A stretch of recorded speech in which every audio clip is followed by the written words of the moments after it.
Jackson supported federal power against the Native Americans, but otherwise he tended, and he supported it against the South Carolina attempt to ignore the tariff. But otherwise, he actually tended to oppose the increase in federal power. He vetoed a bill for a road to be built in Kentucky with federal dollars because it was only in one state; it wasn't interstate. And if there's one government organization that Jackson hated, it was the Bank of the United States, or the Second Bank of the United States, I should say. The bank took federal deposits. I mean, when the government collected taxes or tariffs or whatever, they put them into the Second Bank of the United States. The bank took these deposits and printed paper money. Now, I should point out that money at the time could be traded in for gold. So the bank could only print as much money as they have gold. That's going to be really important as we go through history here.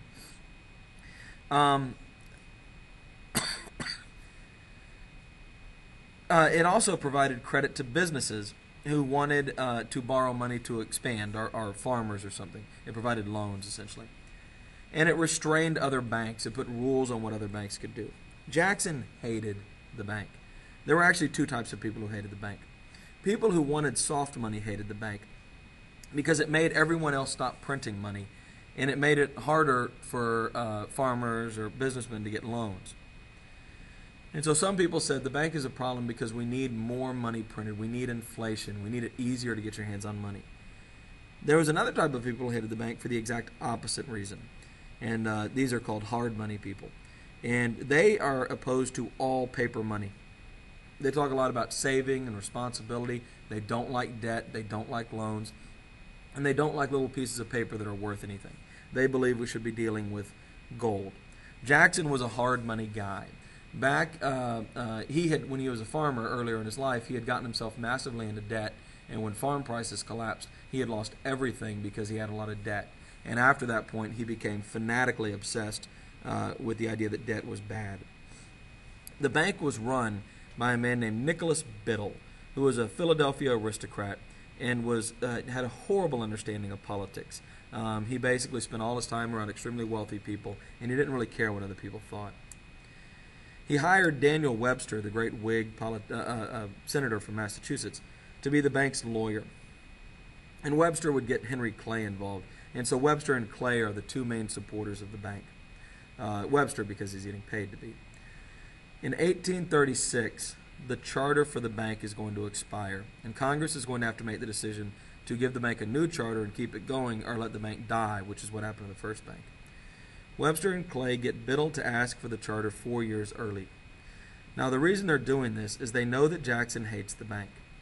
And so they're going to pass the charter through Congress, and Jackson will either have to veto it or sign it. If he signs it, he's going to make all his anti-bank constituents angry. And if he vetoes it, he's going to crash the economy. Now, they're doing this in 1832 instead of 1836 because they're trying to win the election on this issue. They want to make Jackson the bad guy in the bank war and then run against that when Clay runs for president. Jackson vetoes the bill, and they try to override it in Congress to make Jackson appear weak, but Jackson is able to hold his supporters in line and prevent the Congress from overriding the veto. When the economy goes bad, Jackson appeals directly to the people, publishing, he probably didn't write them, but articles in the paper and giving speeches blaming Nicholas Biddle and his bank for all their problems. And Biddle and the Bank of the United States ends up being seen in the minds of most people as the enemy. Jackson and Martin Van Buren crush Henry Clay in the election of 1832. And Jackson wins re-election. Jackson is so angry about this, he can't wait to kill the bank. It's going to die in 4 years anyway, because that's when the charter runs out, but he wants to make sure it dies. And so he orders his Secretary of the Treasury to take all of America's money out of the Bank of the United States and put it into smaller state banks that are called his pet banks. The Secretary of the Treasury says that's a terrible idea and refuses. So Jackson, he resigns. The Secretary of the Treasury quits. So then Jackson turns to the assistant, says, "You're not Secretary of the Treasury, you do it." And he quits. The Attorney General of the United States, Roger Taney, will say, "I'll do it." And so he becomes the new Secretary of the Treasury, He takes the federal government's money out of the Bank of the United States and he puts it into these small state banks. Biddle, in order to try to keep the Bank of the United States alive, starts calling in loans, meaning you have a loan that you're paying off over 10 or 20 years. Biddle says we have to have the money now. He raises interest rates, and this is what collapses the economy. Biddle ends up taking the blame, as he's the one calling in the loan, so they see him as the bad guy. And this destroys any chance that the bank is going to be back. Tawney, for his part, as you can see, is rewarded for this act by becoming the Chief Justice of the Supreme Court when John Marshall dies.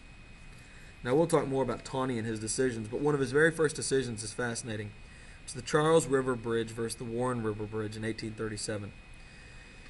Earlier, one of these companies had been granted a monopoly to build a toll bridge, so you had to pay to use the bridge across the Charles River. Years later, the Massachusetts legislature decides to build a free bridge.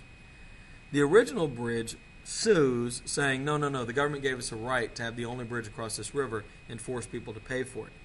Now, Marshall would have clearly said, contract, you can't do anything, there can't be a free bridge. He clearly would have ruled in favor of the toll bridge. Tawney says that the purpose of the government is not to enforce contracts. The purpose of the government is to serve the public good.